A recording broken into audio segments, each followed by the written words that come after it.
Cayatí 2, ahí en San Ignacio hay varias comunidades.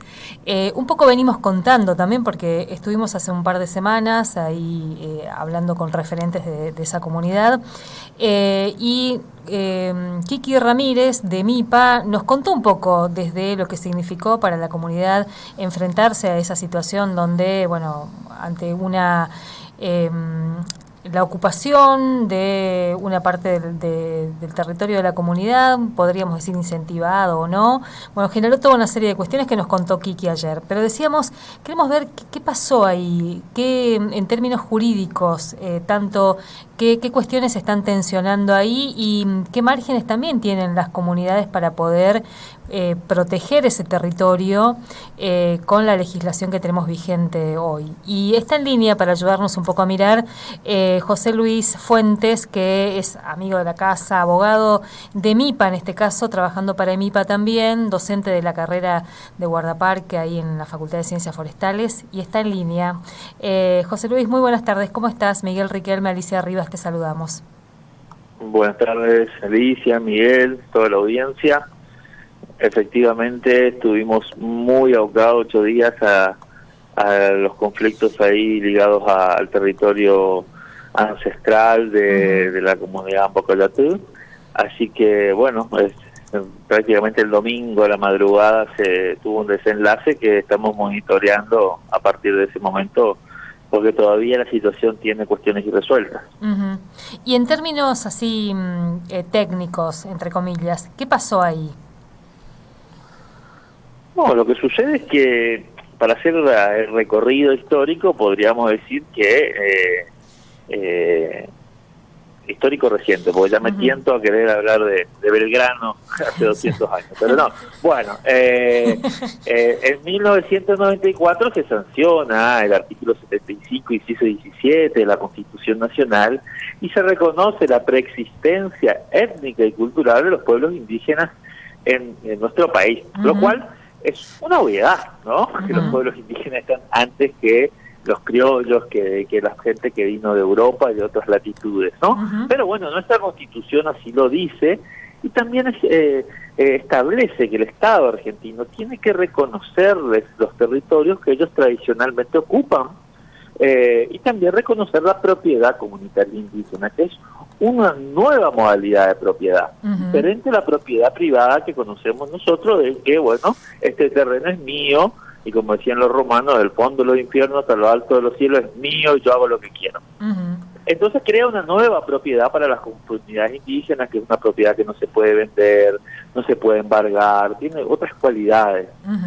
Bueno, resulta que el Estado argentino venía un poco retrasado con eso, hubo crisis a lo largo de la historia reciente, hace 15 años, y se sanciona una ley de emergencia territorial indígena que establece que el Estado va a tener que hacer un relevamiento de todas las comunidades del país y reconocerla y decir, este es tu territorio. Y a partir de ese reconocimiento, generar los dispositivos necesarios para darle el reconocimiento de la propiedad comunitaria, ¿no?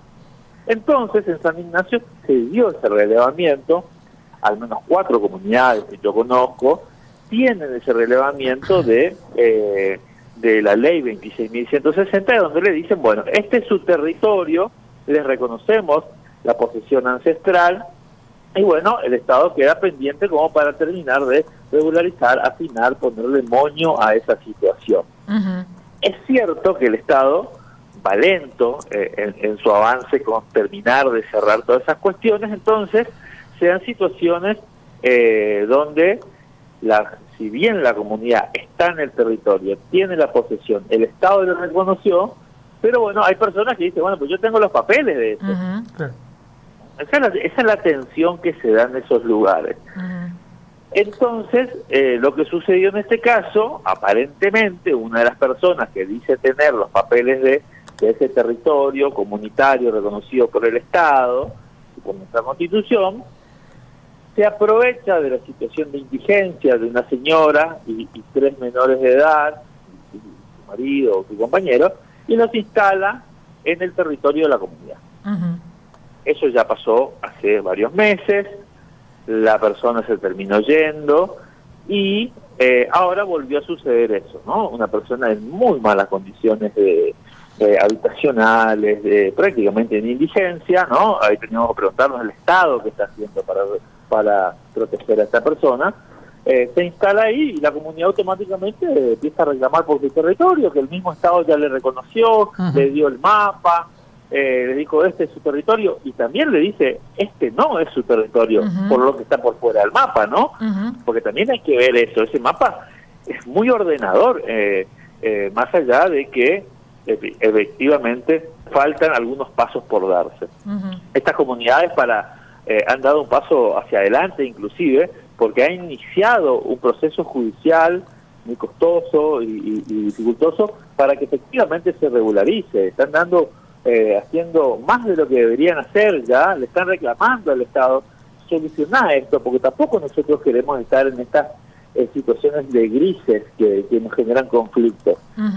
Así que bueno, 8 días la comunidad estuvo defendiendo su territorio, pidiendo a las autoridades que se hagan cargo de esa señora, que es una persona muy aprovechadamente de su pobreza, la llevó y la dejó y la tiró ahí sin agua, sin baño, sin luz, sin nada, en un territorio que pertenece a la comunidad. Ahí queríamos por ahí profundizar un poquito, Cachorro. Esta aparición de terceros en el asunto, que podría llegar a verse incluso desde el balcón como una acción hasta solidaria, si uno lo quiere poner entre comillas, de llevar a esta persona allí, en realidad hay actores ahí que están más preocupados por ver de que esas tierras queden aptas para emprendimientos turísticos o lo que fuere, dado que eso es lo que viene ocurriendo en todo ese sector, ¿no? Esas tierras valen muchísimo dinero, vistas las obras que ahí están. Sí, no podemos desconocer que en la zona de San Ignacio está habiendo una tensión con personas que tienen sus títulos dominiales de ciertas porciones que están dentro del territorio de la comunidad. Entonces, se genera una especulación ahí sobre eso. Y no tienen mejor idea, estas personas, en vez de reclamarle al Estado, que solucione el problema, que vea cuáles son las posibilidades que existen, porque existen muchas posibilidades para solucionar el problema, no solo un camino hay para esto, empiezan a tener un discurso de odio en contra de las comunidades.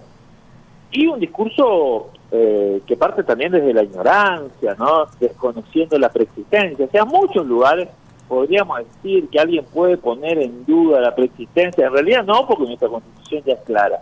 Pero en San Ignacio, realmente desconocer la preexistencia de los pueblos indígenas en San Ignacio es prácticamente una contradicción difícil de entender, cómo alguien puede ser tan obtuso en su pensamiento y decir no son preexistentes los pueblos indígenas acá en San Ignacio, donde tenemos la ruina jesuítica.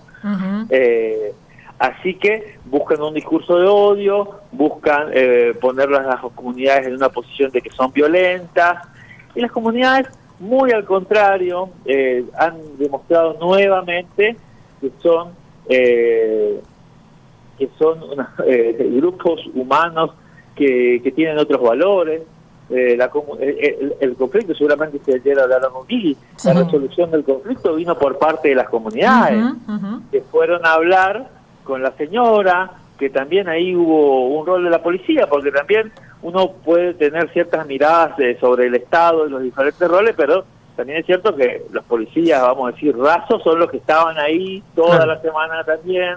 Y bueno, ahí fue que la comunidad, con presencia de los policías que estaban haciendo el acompañamiento, para llamarlo de alguna manera, hablaron con la señora, y la señora dice, yo la verdad que me quiero ir de acá, hace 4 meses le estoy pidiendo a la municipalidad un terreno y un corte de casa, y la comunidad dijeron, señora, quédese tranquila, nosotros vamos a luchar porque usted tenga un lugar, pero no en nuestro territorio, porque este es el único territorio que nos quedó después de cientos de años donde todo esto era nuestro, y ahora nos quedó solo este pedacito. Y la comunidad, hasta hoy, yo tengo que certificar que el día de hoy estaban preocupados, bueno, la señora, ¿le dieron o no le dieron? ¿Ya tiene un lugar esa señora? Y no veo que estas personas que salen en los medios y que están con el discurso de odio y dicen cosas horribles de las comunidades y que son mentiras, estén preocupadas por la señora. Al contrario, están en otra ahora. Claro. Cachorro, y ahí un poco, porque esta situación tiene como varias aristas, ¿no? Hace un par de semanas, en esa misma comunidad, en Bocayatú 2, en realidad, estuvieron funcionarios del Ministerio de Ecología, de la Dirección de Asuntos Guaraníes y representantes de la comunidad y de la TU también. Y ahí el Estado reconoció que se había equivocado en varias cuestiones. Y una de las cosas que se preguntaban es si no se habían equivocado en permitir la venta de ese territorio a esta persona que decía que quería convertirla en una reserva ecológica. ¿Cómo está esa situación? Esta persona que adquirió esas tierras y que tenía el compromiso de convertirlo en una reserva ecológica, ¿eso qué legalidad tiene? ¿Cómo está ahí? Y la verdad que en términos de derechos, si miramos cuáles son los compromisos internacionales que suscribió la Argentina, que luego se transformó en ley, las comunidades, ante todo lo que pasa en su territorio, tienen que ofrecer y tener la posibilidad de dar su consentimiento de manera libre, previa e informada. Todo lo que pasa en su territorio tiene que ser consultado, tiene que tener tiempo, tiene que tener un intérprete. Ellos, conforme a su cultura y su cosmovisión, tienen que tomarse el tiempo para comprender y decidir, y evidentemente en todos esos casos no sucedió eso. Entonces se está violando esa normativa que haría y pondría en la condición de nula a esas contrataciones. Pero obviamente que estas cuestiones son judiciables y a veces, como por ahí vos bien sabés, Alicia, muchas veces las soluciones no las encontramos en los juzgados. Las soluciones muchas veces se encuentran con política, muchas veces las soluciones se encuentran con mucho mate, como digo yo, juntando, ¿no? Tomando mate, pensando cuáles son las alternativas, cuáles son los lugares críticos, cuáles son los lugares menos críticos, por dónde empezamos, cuál es el plan de trabajo que vamos a hacer. En el sur hay lugares donde hay cogestión, por ejemplo. Entonces un área natural protegida tiene cogestión con las comunidades. No es que las comunidades tampoco quieren cambiar todo, no, quieren congestionar. ¿Por qué? Porque el uso tradicional del territorio les importa, ¿no? Acá el problema con uno de los personajes inició porque ellos cortaron un pindó. Y yo vi el video este sábado, me mostraba una integrante de la comunidad, me decía, mira, por este pindó empezó el problema. Y me mostraba el video que el pindó tenía las larvas, estas que uno ve a veces en los documentales, como... estaba lleno de larvas y bueno, ellos estaban sacando esas larvas. Ese es el uso tradicional del monte. En las comunidades en el mundo, el 80% de la biodiversidad está en los territorios indígenas. No hay nadie mejor para cuidar la biodiversidad que los pueblos indígenas, porque tienen un equilibrio entre la utilización de recursos. Nosotros, los yoruba, los blancos, somos los que hacemos pelota todos y nos comportamos con la naturaleza como si fuera algo infinito, y muy al contrario, necesitamos 10 planetas para consumir como consume Estados Unidos, por ejemplo. Entonces ahí hay un montón de prejuicios que se quieren instalar solo por conveniencia personal o individual de unos pocos. Hay que dar una discusión mucho más seria. Yo confío igual en el Estado misionero y en la provincia de Misiones y su comunidad, porque nosotros tenemos un sentido y entendemos bien cuál es la realidad de los pueblos indígenas de nuestra provincia. Más allá de que pues, muchos creemos que viene atrasado en un montón de cosas, creo que mayoritariamente todos sabemos que no es un pueblo violento, al contrario, la historia lo indica así. Reivindicamos a Andrés Guacurarí como nuestro prócer máximo, reivindicamos a Belgrano como uno de nuestros próceres nacionales, que fue muy claro con su posicionamiento con el pueblo guaraní, que ya reconoce la preexistencia y que ya les otorga esta posesión de sus territorios allá en 1810, en diciembre, y parece que después de 224 años o 14 años volvemos a caer y a retroceder.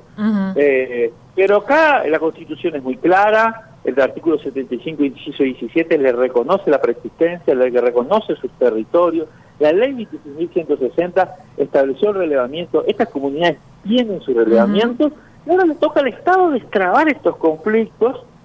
Y somos un montón de actores que estamos normalmente ligados a las comunidades. Está EMIPA, y hay otros actores también que tenemos que sentarnos de alguna manera a pensar las mejores estrategias, a ver cuáles son las personas que por ahí están más disconformes y a solucionarlo conforme al derecho. Pero conforme al derecho es no, de ninguna manera, afectándoles los derechos a las comunidades, que son quienes de manera más débil llegan a esta discusión, porque hace 500 años le venimos jodiendo de alguna manera y ellos vienen defendiéndose y resistiendo y defendiendo su territorio. Cachorro, ¿y qué pasa porque una de las cosas que se discutía también y lo vienen como discutiendo es cómo ponerle límites a personajes como este, entre comillas, ambientalista, que además está promoviendo una campaña contra las comunidades, desde la estigmatización, bueno, intentando esto que vos decías de caracterizarlos como violentos, de que no son preexistentes, son paraguayos, es decir, no viven acá, son paraguayos. ¿Qué límites se están estudiando para poner ahí y resguardar los derechos de las comunidades?